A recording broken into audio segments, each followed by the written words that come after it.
G&D Media presents an unabridged recording of The Face Laughs While the Brain Cries, The Education of a Doctor, written and read by Stephen L. Hauser, M.D.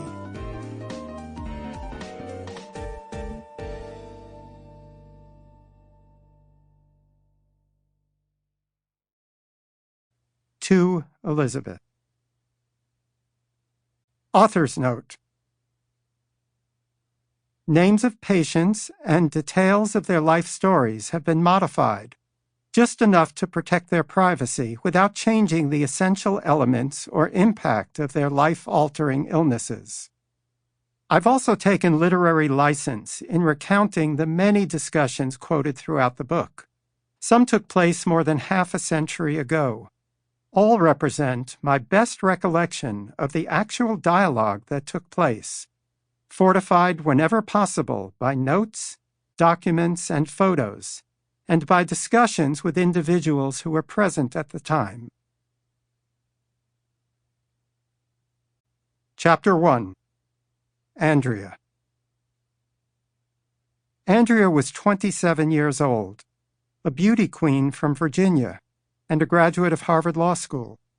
Brilliant, energetic, kind-hearted, and ambitious, she wanted to make a difference.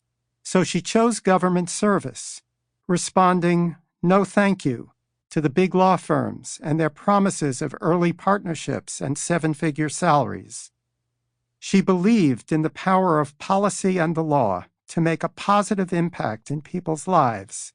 After all, that was why she went to law school in the first place. She was a rising star, a supernova.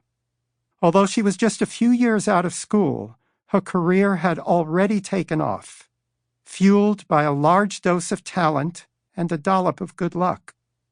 She had a position in the White House in the early heady days of the Carter administration. Wonder Woman. Exactly when the wheels went off the tracks was uncertain, but it probably was no longer than 6 weeks before we met.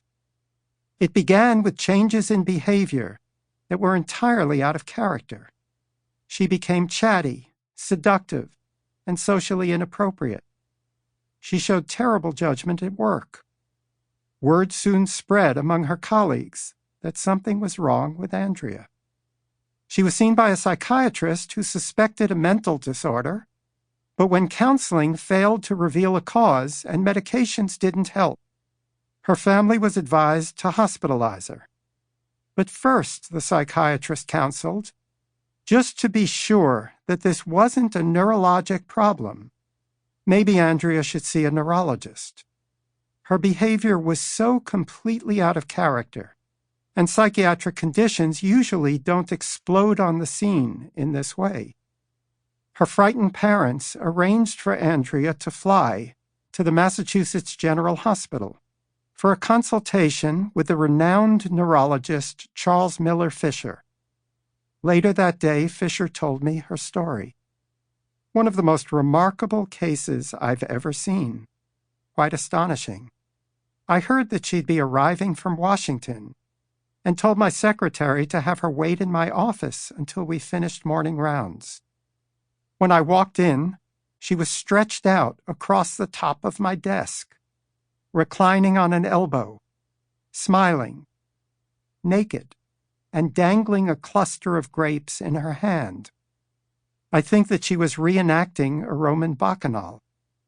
I spoke to her in a stern voice.